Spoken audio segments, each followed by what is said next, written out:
Voltando com o programa Vejam Só, que hoje trata dos ETs e a Bíblia, né? OVNIs e extraterrestres. A Bíblia diz alguma coisa sobre o assunto? Esse tema foi sugerido pelo Charles Hudson Freitas Leite, de São José dos Campos, no interior de São Paulo.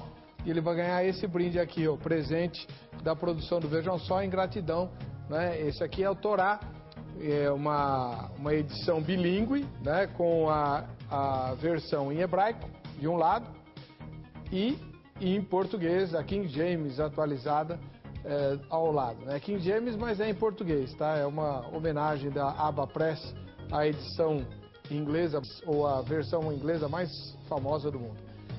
Se você quiser, a Abba Press do site está aí, e se você não quiser anotar, no site do Vejam Só, você tem o link para a editora Abba Press, tá bom? Tem, antes de vir aqui para as perguntas dos telespectadores, vamos ver o que a Carla apurou lá na Rua dos Crentes sobre o assunto. Extraterrestres. Na sua opinião, a Bíblia diz alguma coisa a respeito deste assunto? Eu desconheço. Não. Olha, eu não me lembro de nenhuma referência bíblica sobre isso. Na verdade, é muito mistério envolto, né? E tem temas, assuntos na Bíblia que despertam a nossa curiosidade, mas dizer categoricamente que exista, eu não me lembro de nenhuma referência acerca disso. Eu já ouvi falar que na Bíblia fala sobre OVNIs. Eu não lembro, eu acho que é em Gênesis, mas eu não lembro. Que fala sobre pratos, sobre objetos metálicos no céu. Mas é alguma coisa assim, eu já li que na Bíblia tem isso. Eu acredito que não, não sei te dizer. Nunca ouvi falar nada a respeito. Na Bíblia não, Acho que não. Não tenho certeza. Tem certeza ou acha? Acho que não. Bom, agora, os que mandaram e-mail fazem várias questões aqui, né? Por exemplo, o J. Gobhardt, de Porto Alegre, eu nunca consigo falar esse nome, um dia ele vai me ensinar. Ele faz uma questão aqui, uma colocação, doutor Paulo, que eu queria que o senhor comentasse, que vários internautas mandaram para nós, que é aquela palavra de Jesus que diz que na casa de meu pai existem várias moradas, tal. E onde é essa casa do pai? É o universo, ele fala. Devemos deixar o orgulho de lado e de nos acharmos os únicos.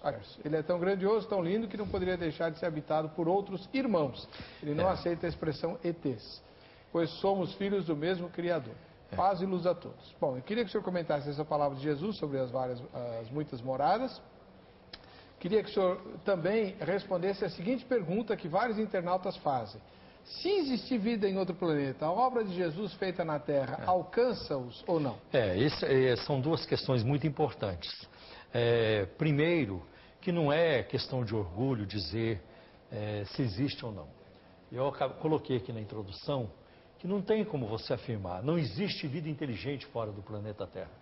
Não tem como você afirmar isso. Eu jamais vou afirmar isso, porque as pesquisas não terminaram, né? As pesquisas vão continuar. E também nós não sabemos o que poderá acontecer no futuro. Agora, o que eu estou afirmando aqui hoje é que a Bíblia não fala sobre isso. A Bíblia não fala. Por exemplo, João capítulo 14, versículo de 1 a 3, quando Jesus diz, na casa de meu pai há muitas moradas, né? E quando eu for e vos preparar lugar, virei, né? Os levarei para mim mesmo, para que onde eu estiver, estejais vós também. Então a pergunta é, onde está Cristo? Colossenses capítulo 3 responde, né? Portanto, se já ressuscitaste com Cristo, buscai as coisas que são de cima, onde Cristo está sentado à destra do Pai. Você pega Hebreus capítulo 1, versículo 3. Ele assentou-se à destra da majestade nas alturas. Aí você vê depois Estevão, em Atos capítulo 7, na sua visão, eis que vejo os céus abertos e Jesus ao lado de Deus. Então Cristo está à direita do Pai. E isso ele coloca também na carta de Apocalipse, numa das cartas, ele diz, ao que vencei, dar-lhe-ei que se assente comigo no meu trono, como eu venci, assentei-me no trono de meu Pai. E isso também vamos ver nos escritos de Paulo, quando ele escreve aos Filipenses, a nossa cidade. Então, os patriarcas, em Hebreus capítulo 11, buscavam uma pátria, e é celestial. Então, eles não estavam em busca de Saturno, de Vênus, eles não estavam em busca de Plutão, eles estavam em busca da pátria celestial. É isso que a Bíblia fala, e não apenas Jesus. Então, os espíritas, por exemplo, dizem, né, que quando Jesus fala das muitas moradas, é que as almas, os espíritos vão morar em outros planetas. E não é isso, acabei de mostrar vários textos da Bíblia que não diz isso, não diz isso. Tanto que a gente vai ver em Apocalipse, várias vezes a questão do céu, do trono de Deus é colocada, aquele, não aquilo, aquele que se assenta sobre o trono, é muito importante, é um ser pessoal, é um ser pessoal. Então é um ser pessoal. Aí, agora, se existe vida inteligente no outro planeta, houve um outro plano de redenção, houve um outro plano de salvação para as pessoas de outros planetas, de outras galáxias, porque são muitas galáxias, né? E são enormes. Só na nossa galáxia são mais de 2 bilhões de sóis. E existem bilhões de galáxias. Então a ciência não consegue, ela não consegue ainda, não sei se um dia vai conseguir. Acho que nem estarei aqui quando isso acontecer. Se acontecer, a ciência não consegue saber onde é o fim do universo. Não tem jeito. Aonde é o fim disso? Não tem como você saber disso, como também não tem como saber qual é o último número da matemática. Ainda não se criou um computador para calcular o último número da matemática. É complicado isso, porque são coisas infinitas, são coisas sem limite, né? Agora, os ETs são pecadores, porque o relato das pessoas que dizem, dos ufólogos, que dizem que tiveram contato com os ETs, que foram abduzidas, dizem que os ETs mentem. Ele mentiu para mim. Ele falou que eu ia dar uma volta no disco voador e foi embora, e eu não dei a minha volta no disco voador. Os ETs são violentos, o ET me bateu. Teve um ET que me deu um soco, me bateu, me deu uma rasteira. E tem até pior, né? Tem ET tarado.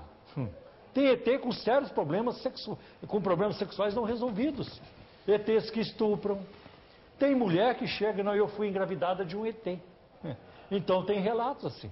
O marido pergunta, o que aconteceu? Foi um ET. Foi um ET. Então, se os ETs são pecadores, aí eu pergunto, será que houve um outro plano de salvação desenvolvido por Deus, pelo Deus da Bíblia, numa outra galáxia, num outro planeta? Né? Será que isso... E outra, quando Jesus veio ao mundo, Deus encarnado, ele tomou a forma humana. Isso nós vamos encontrar em Hebreus capítulo 2, Hebreus capítulo 4, Hebreus capítulo 2, ele se tornou semelhante aos irmãos. Cristo teve um corpo físico semelhante ao nosso. Né? Não ao de um ET. Não, e outra, se você pegar livros sobre ETs, eu examinei isso. Principalmente na década de 90, a febre da era de Aquário, Nova Era, isso era demais. Então, você pegava livros caríssimos, papel couché, coloridos, tinha tudo quanto é tipo de ET. Tinha ET de uma cabeça, cabecinha, de um cabeção, ET de 3 cabeças, de 2 cabeças, ET de 10 cabeças, ET de 4 pernas, 10 pernas, uma dúzia de pernas, tinha até ET centopeia. Agora, uma das promessas de Deus na Bíblia, uma das mais importantes, está lá em Apocalipse capítulo 22, versículo 4. A Bíblia diz, e verão o seu rosto. Éber, essa promessa é a sobremesa da vida espiritual. É o clímax. É quando nós olharmos para Cristo. Contemplar, agora, cara a cara, como a Bíblia coloca. Contemplar os seus olhos, a sua face, e Ele falar conosco, olhar conosco pela primeira vez. Agora imagine você, Éber. Você entra na sala do trono, e quem te saúda, quem te recebe, é um ser de 3 cabeças, sei lá, de 12 braços. Você vai perguntar para o porteiro lá no céu, se é que tem porteiro, estou ilustrando apenas, aonde que é a saída aqui? Vai ficar meio complicado. É verdade. Né? Então, esses fatores são fatores complicadores para aqueles que defendem tal coisa. É mais ou menos isso que eu respondo. E se houver, então, se tudo isso que o pessoal fala é verdade, e os ETs são mesmo pecadores, a obra de Cristo os alcança? Então, aí fica a minha pergunta, que processo de encarnação houve numa outra galáxia? Nós não sabemos disso. É verdade. Nós não sabemos. Agora, um outro texto que os ufólogos usam muito, para que a Bíblia fala de discos voadores, é Hebreus 11:3, quando diz, pela fé entendemos que os mundos pela palavra de Deus foram criados. Tá? Só que a palavra mundos aí, no texto grego, não é cosmos ou cosmoi, é aionas. E a melhor tradução seria, pela fé entendemos que as eras, as estações pela palavra de Deus foram criados, né? E a Bíblia dá a entender, que no Salmo 115, versículo 16, que a terra é o lugar que Deus reservou para o ser humano, quando a Bíblia diz: os céus são os céus do Senhor, mas a terra Ele a deu aos filhos dos homens, né? É mais ou menos essa a tradução. Maravilha.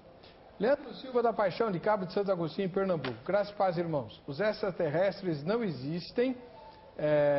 A questão é que a mídia muitas vezes não tem informações para nos fornecer e fica criando um monte de bobagem para cobrir a sua falta de informação. Se não, vejamos, se os extraterrestres existem em outros planetas, lá existe religião, como será a Bíblia deles?